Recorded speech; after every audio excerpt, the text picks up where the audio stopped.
Hey, I'm Kate from the Small Things blog. Today I'm going to show you how to do soft waves on a short bob. So I would call this sort of mid-length hair, some would call it short, but anyway, the length I'm kind of working with is this. So it's kind of at the base of my shoulders in the back, and it comes down kind of right at my collarbone in the front. So a lot of times what happens when you curl hair that's shorter like this is it can feel really shortened by the curl because you lose like an inch or two when it curls up.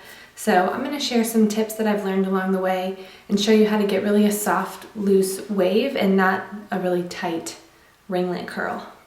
So the only thing I've done to my hair is put Aquage uplifting foam at my roots, flipped upside down, blew it dry, and then came up, established my part, and then I just ran a flat iron over these bangs really quick just to mostly get them out of my face.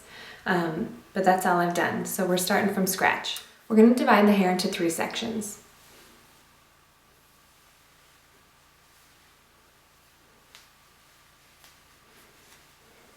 I like using these jaw clips that you can pick up at Sally Beauty Supply. You could even find them at Target or CVS.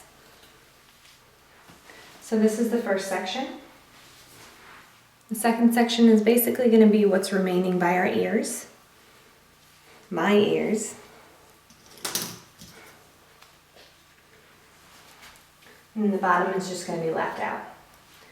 So if you have shorter hair and you're going to curl it, sometimes when you curl this first section at the base, there's not enough hair to get like a ringlet, so you end up getting like one big turn, and usually that means the ends are spiked out.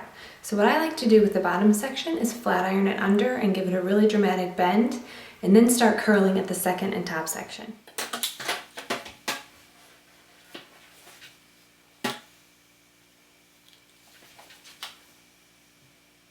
So now that that section is curled under, we're going to start using the curling iron. I'm going to be using a Babyliss Pro iron in 1 3/4 inch. I have it between the 35 and 42 temp settings, so if you don't have the same curling iron, I'd say that's about 75% of the heat. When you turn the heat down on an iron, you're going to get a softer curl. So if you don't want to buy a couple different size curling irons, I would say buy a 1 3/4 and then just vary the heat depending on how tight you want the curl.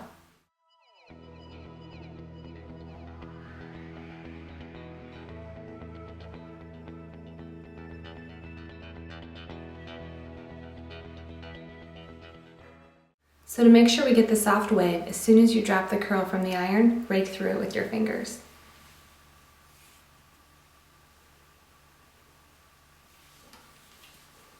And as you can see from that first section, you put the iron in near the root, vertical, and then slowly incorporate more hair into it, leaving the ends as the last thing that goes in for just 1 little second.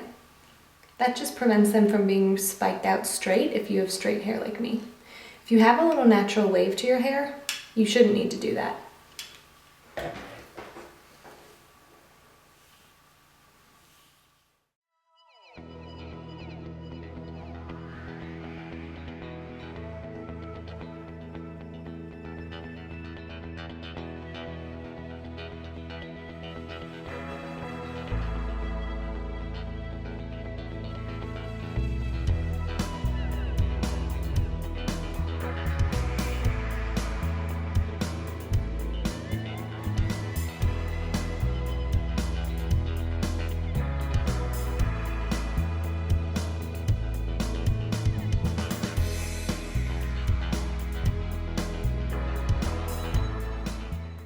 The bottom half curled.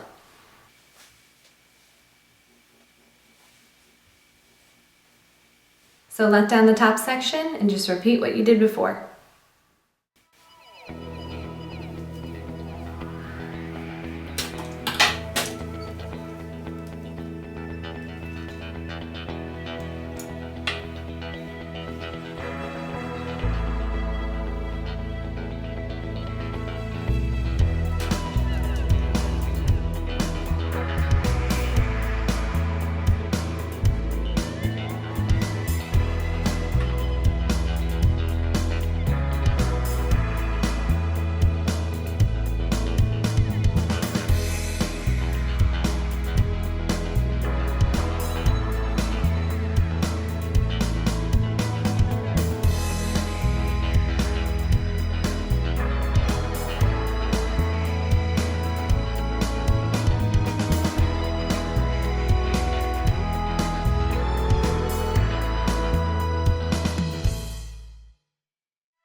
so at this point, to kind of mess it up a bit, I like to tease it. Now, if you don't want your hair super big and volumized, you can still tease it and then kind of work it out, and that helps mesh all the curls together. But if you want a little extra volume in it, just leave some of the teasing at the base.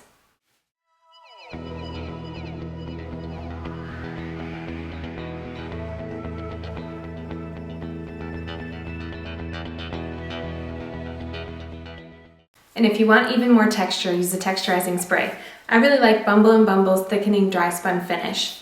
Be light when you use this. I've overused it a little bit. A little goes a long way.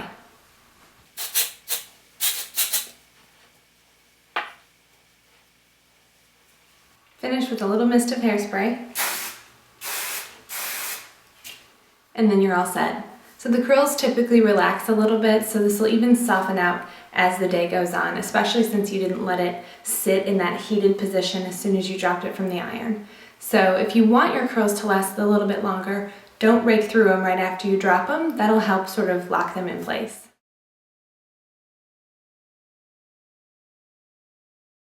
If you want to see any other hair tutorials, be sure to visit thesmallthingsblog.com.